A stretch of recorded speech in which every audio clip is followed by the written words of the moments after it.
More and more children are out of school, but parents don't want math learning to stop. They're turning to Mathnasium at Home. Real-time math instruction tailored to your child's exact educational needs. It's the same face-to-face live instruction used in our centers for over 15 years, now on a computer. Your child can keep their math skills sharp, catch up, or soar ahead, from home or anywhere with an internet connection. To learn if Mathnasium at Home is right for your child, visit mathnasium.com/at-home. Mathnasium at Home, changing lives through math.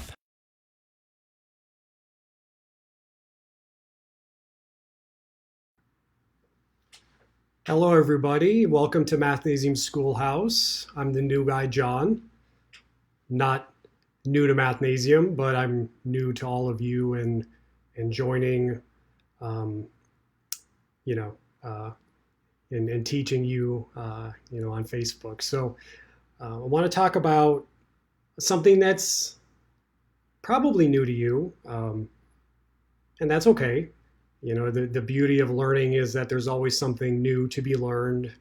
And in a moment, I'm going to go over some of the things that I need you to know or be comfortable with in order to talk about this topic. It's called modular arithmetic, and that might sound confusing to you, or, what is that? But if, some of these things you might be totally comfortable with, some of these things you might still need to work on, and that's okay too. That's the beauty of learning, and that's true for me and everyone, that, sometimes it's not the first time through that you completely understand something. And it takes me sometimes 2 or 3 times just to practice. And I just hope to give you something new to think about, and, something that you want to keep learning and practicing, and talk to your family and talk to your friends and all of that. So like I said, the only thing I can ask for is that you just keep working hard and stay with me, and I hope I give you something interesting to think about today. So with that said, let's talk a little bit about some of the things I just need you to be comfortable with today. So one of them is basic division, okay? So the idea of things like 35 divided by 7. So what's 35 divided by 7? And, if you're typing your answer in the chat box, give me a little bit about who you are and where you're from, and if this is your first time joining, because I'm trying to get to know all of you as well. So, division is something that I need you to be comfortable with. And the way you can think about this is how many 7s are inside of 35. That's an excellent way of thinking about division. Okay, we know, hopefully, that 35 divided by 7 is 5. But the other important thing, and it's actually interesting to think about today, is we're going to focus a lot on the concept of remainder, which is kind of weird because, we learn division, and, you learn about remainders, and it's kind of like this leftover thing that's just out there, and we don't, we write it, and you learn how to write it as a fraction or something. But, the whole idea here is to do more with remainder, which is interesting. And we know that there is no remainder in this case, that 7 divides evenly into 35 5 times with no remainder, okay? The second thing I need you to be comfortable with is just a little step beyond that. So something like 23 divided by 5. So the question is, how many 5s are inside of 23? And we know there are 4. And in this case, we have something left over, and we're going to write that as remainder 3. But in this conversation today, that remainder is going to be really important. So kind of put a pin in that and hold on to that for just a moment for me. I also need you to be comfortable with what an integer is. So what's an integer? And you can type your answer in the chat box.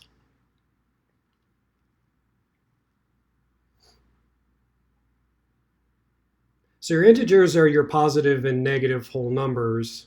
And don't forget about 0. And the 0 is also an integer as well. But what's cool about this is that today we're really going to be dealing with whole numbers, and we don't have to worry too much about fractions, because we know fractions can get tricky at times. So we'll talk about integers a little bit. Need you to be comfortable with, if I were to ask you what the word congruent means, What does that mean? It might be a new term.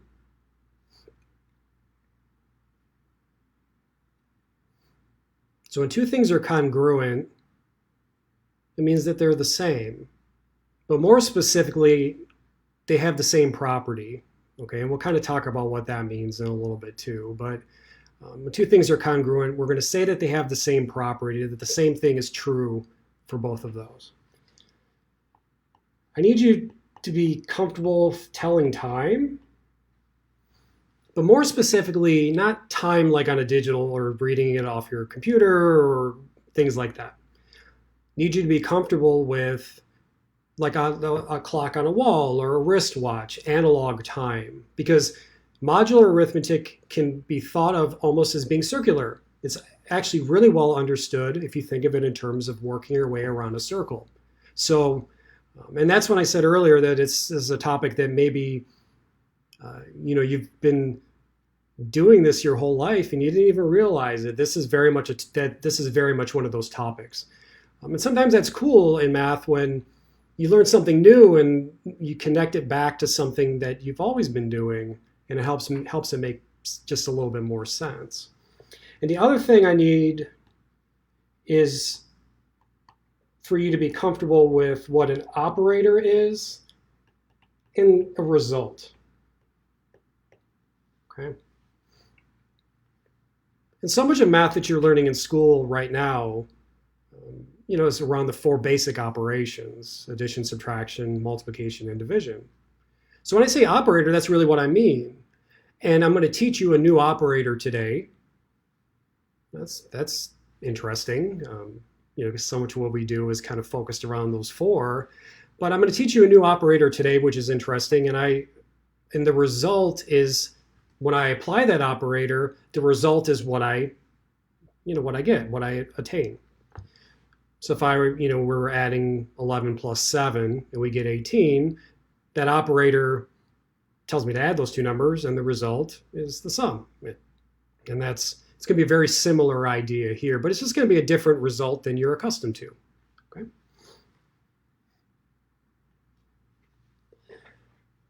So like I mentioned earlier, I want to talk about this starting with the concept of a clock. Here's an example of a clock. We know that every time 12 hours pass, something new happens, and we actually somewhat start over from the beginning again.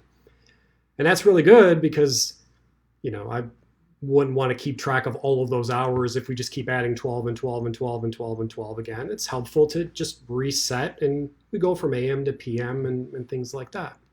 So I'm going to ask you a question, and the question is going to seem weird, and that's okay. My question to you is, what if it's 12 o'clock, what time would it be 17 hours from now? So 17 hours after 12 o'clock, what time would it be? I'll give you a moment to think about that, and you can type your answer in the chat box for me if you like. And if you need to, you can use the clock if you feel like you have to.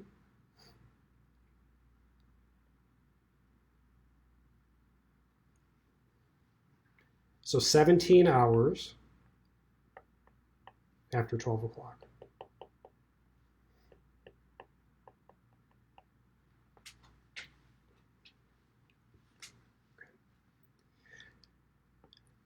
So if you're comfortable with time, then we don't have to count one by one by one. We know that if we go one full trip around the clock, that's 12 hours. And how many more hours do I need to add to get to 17 hours? 5 more. Okay. So from here, I'm going to go 5 more. I can count them individually or just go in 5. And I find that it's the same as 5 o'clock. Okay.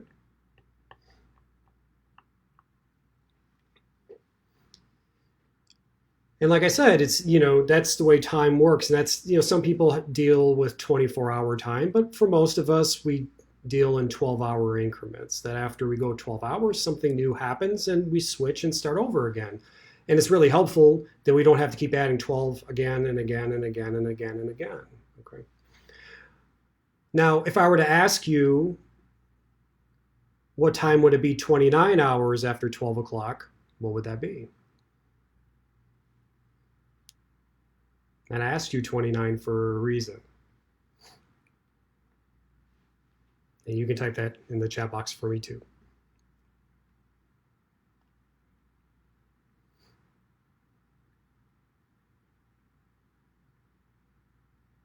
So 29 hours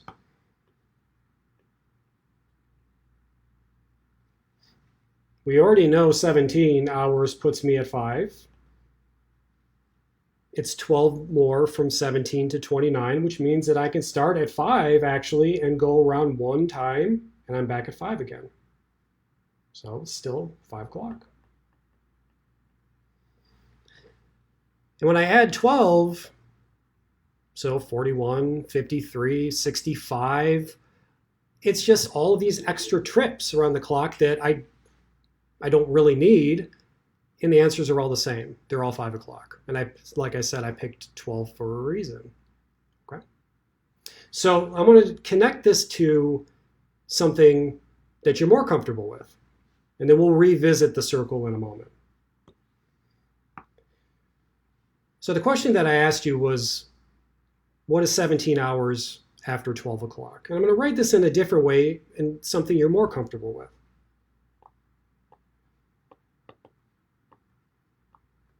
I want you to think of it as 17 divided by 12. Okay. And you can type your answer for me in the chat box so I can make sure you're all good and with me. And I want you to think also, because remember the remainder is really important in this conversation, so I'd also like you to think about remainder. So there is 112 inside 17 and there's 5 left over. And that 5 we just saw was really important because it's the same idea. That 5 o'clock, that remainder 5.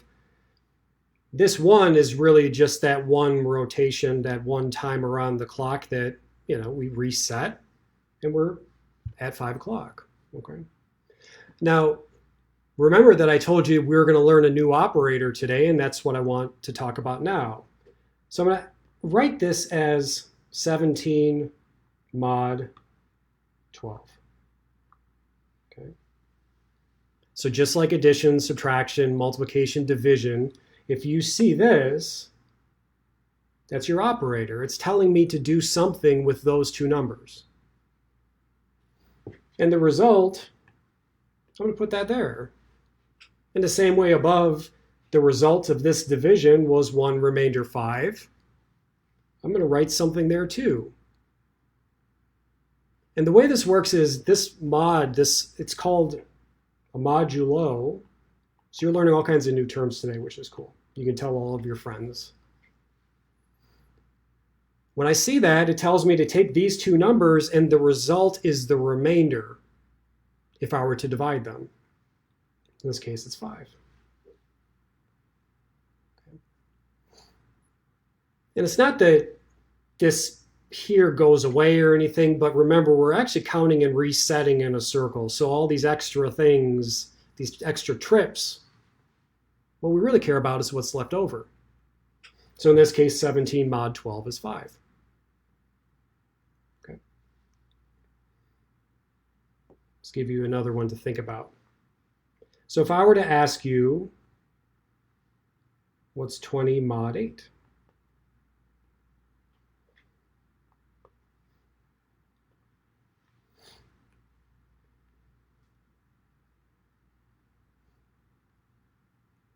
And take a second just to think about that and what it's asking and what you can connect it to that you already know and what you've learned before.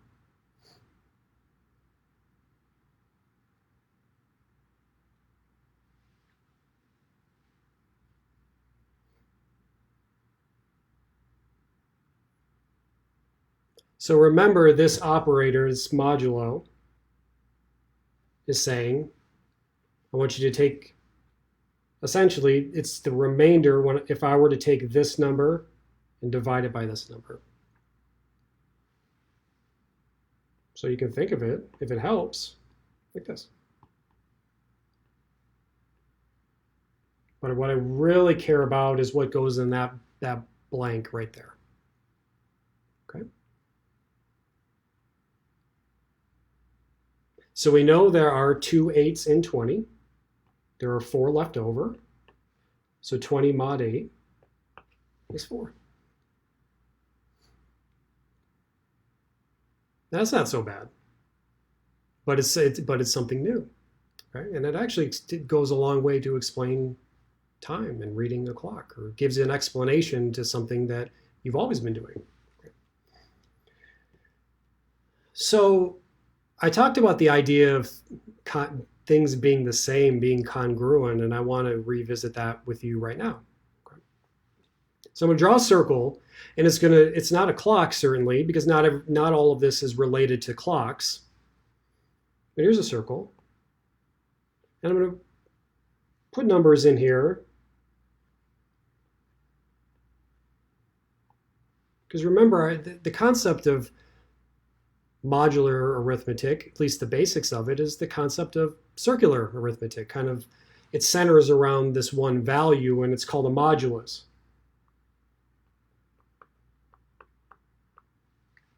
So again, that's a new term. It's mod, modulo, modulus. They're all connected. The modulus of this visual is 4.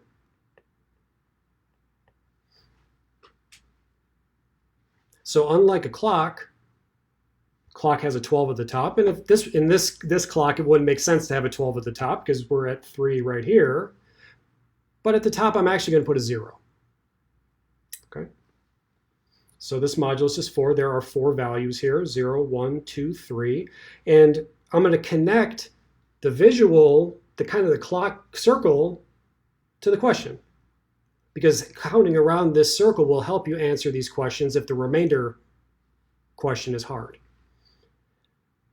And you'll see a cool pattern emerge as well, which is great. So if I were to ask you what 0 mod 4 is, there's 2 ways to think of it. There's the visual way, and there's the remainder. So you can type your answer in the chat box if you'd like. And remember what it's asking you to do.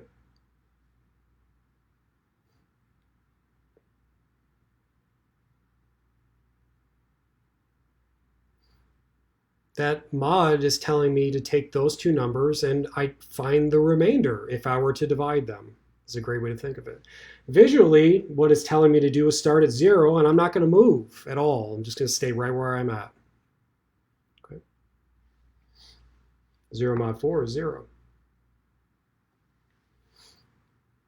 4 goes into 0 0 times with 0 remainder. Remember, this is your remainder. Okay. So I'm going to ask you about 1 mod 4. I'm going to erase this.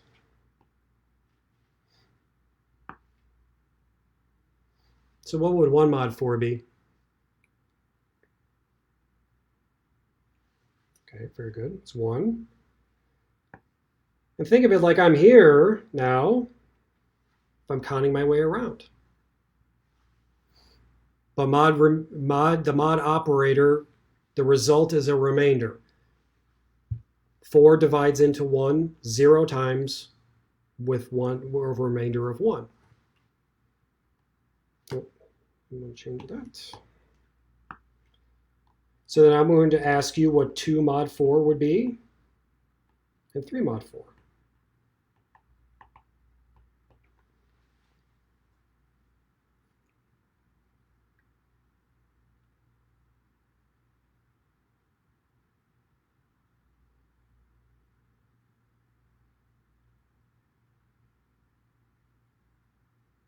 Okay. And somewhat of a cool little thing emerges here, and we'll talk about what happens after in a moment. But either way you think of it, I'm counting my way around the circle. Okay, so now I've counted 2 and I'm at 2. Or, remember that the question is, if I were to take 2 and divide it by 4, what would the remainder be? So 4 goes into 2 0 times, and the remainder is 2. In the same way, 3 mod 4 is 3. If I'm counting my way around, I'm at 3 now. So the result is 3. But the cool thing, I can keep doing this just in the same way the clock works. I can keep doing this forever. So now my question would be to you, what is 4 mod 4?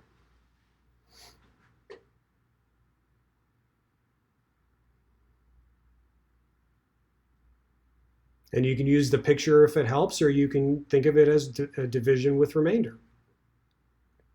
What is the remainder? That's the result if I apply that operator.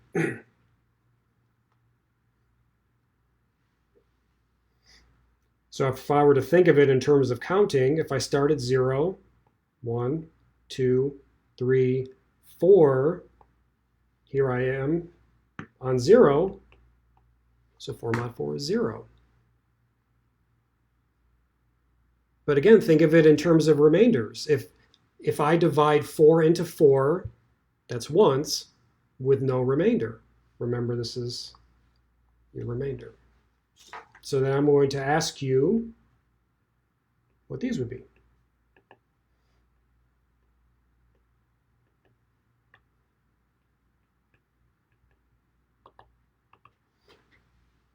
You can type your answer if you'd like.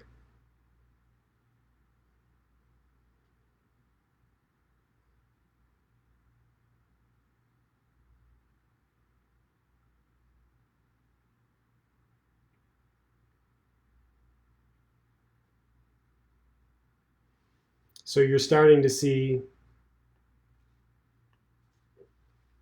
that there is a pattern that emerges, which is awesome. Patterns in math are really cool as long as they're true. And sometimes you see patterns and you think it might be a pattern, and they're not quite so true. But in this one, it is. So again, if I were to start at the top at 0 and count my way around, wherever I end up is going to be somewhere in here, okay? Those are my only options, right? I can only land on a 0, a 1, a 2, or a 3. And the circle helps understand what's going on here. But then these are kind of nice, friendly numbers. Sometimes they get bigger, and we just have to think of it in terms of division with remainder, which helps. But what's really cool, and I mentioned congruency here, and I mentioned it kind of in the time example earlier, but I'm going to mention it again here. So here's an example of two numbers that when I apply that operator, they actually have the same property. So let's say the modulus is 4. This is the example that we're looking at. Why would 2 and 6 be congruent? Why would they be the same?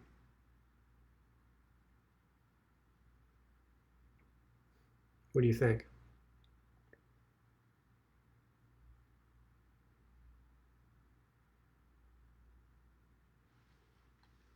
Because remember, when I apply that operator, the result is the same.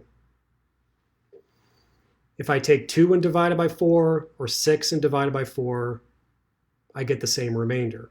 And for those reasons, we say that 2 and 6 are congruent in this, using this modulus 4, which is kind of cool to think about. And when we pick up this conversation again and I teach you a little bit more, we'll talk more about that.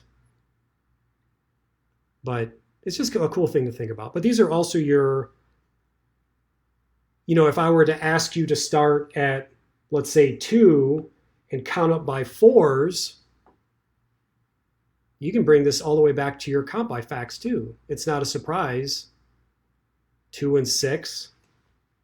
But then what do you think 10 mod 4 is? If I added 4 more to this, what do you think I would get? Or what would you get?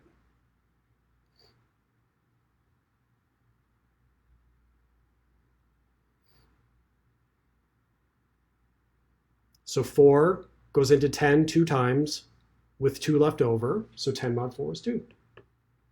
So 2, 6, 10, 14, 18, 22, 26, 30. You can keep right on going. They all have the same result. They're all equivalent to 2. And for that reason, they're the same.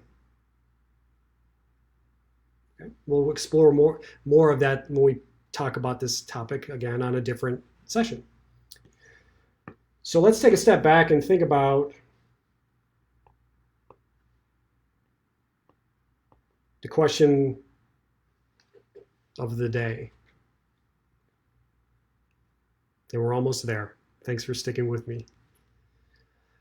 So the real question of the day is, what is 77 mod 9? Now you could draw yourself a circle and put all the numbers from 0 to 8 all the way around on there. That looks like a smiley face, but I hope you're happy. But then I would have to count 77 times, and I could do it in multiples, and that'll work, but that gets tricky. So I just need to be able to think of it in terms of the remainder.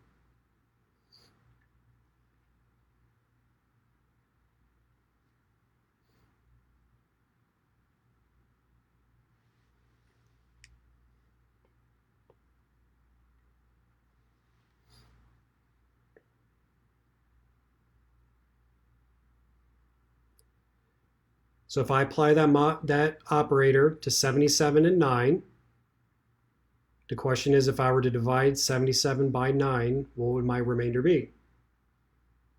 And I get 5.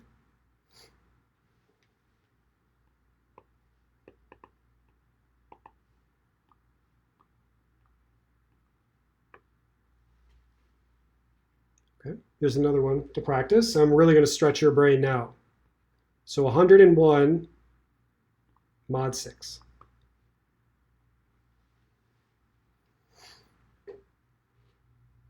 And for some of you, I'm going outside of what you might be comfortable with in terms of your multiplication and your division facts, but that's okay too.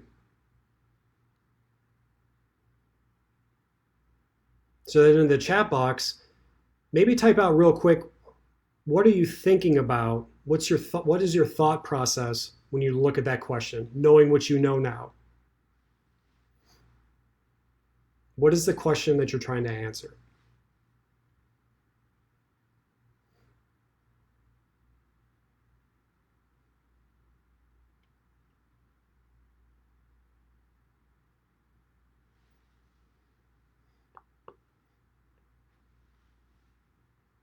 And if you said 5, you're right.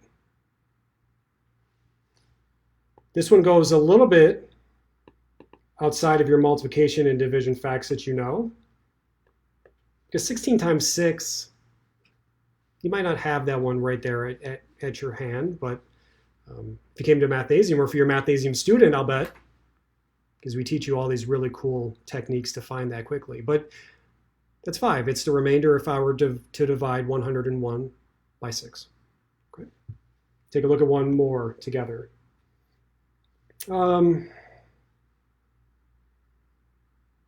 Let's talk about, we'll take a step back for just a moment. Yeah. Let's do 17 mod 2.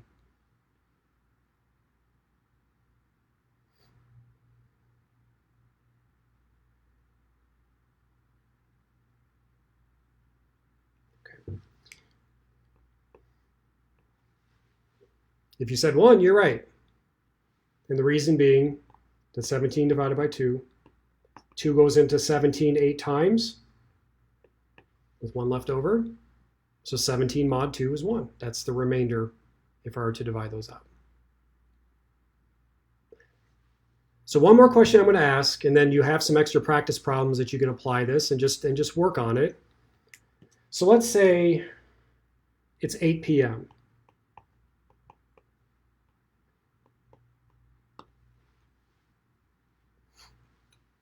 And let's say, because time, we talked about the clock, and it's not a surprise that time is mod 12, 12 hours. You know, we talked about how some people use 24-hour time, but for most of us, it's 12 hours at a time before we flipped it from AM to PM and vice versa. So let's say time is mod 5, or how would I convert 8 p.m. from mod 12 to mod 5? What time would it be?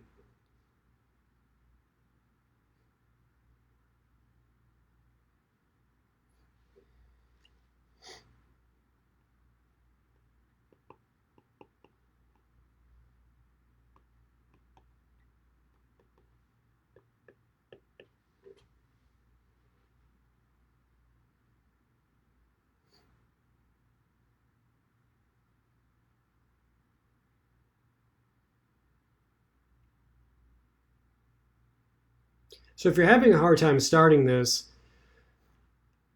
think if it's 8 p.m. in a time that you know. How many hours have there been in that day, or how many hours has it been since midnight? Okay, so 8 p.m. is the 20th hour of the day. So the question is, instead of mod 12, it's really 20 mod 5. And what is 20 mod 5?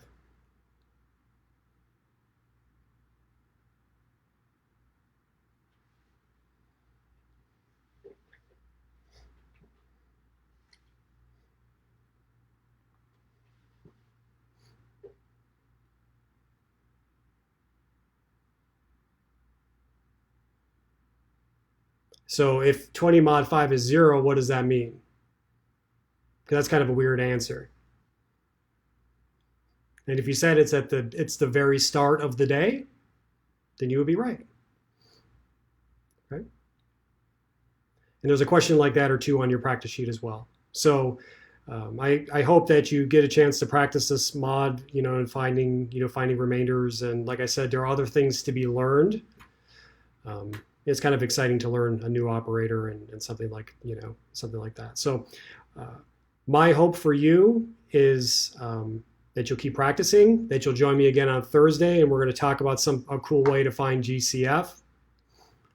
And also, just explore the idea of factors and remainders in a little bit of a different way. So a lot of what we talked about today will be used in that conversation and talked about on Thursday as well.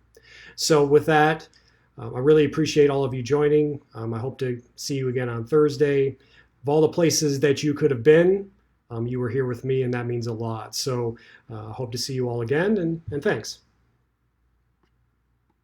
It's afternoons that seem to be the most hectic for us, so it was much more convenient when we found Mathnasium at home. All right, so how do we do half of 5? I think one of the best things about at home is that it really feels like you're almost at home with the student in their house teaching them. I'm in my comfort zone. You can just ask for help and the instructor will come right to you. With Mathnasium at home, I know that they're getting the help that they need. Awesome, great job. Mathnasium, changing lives through math.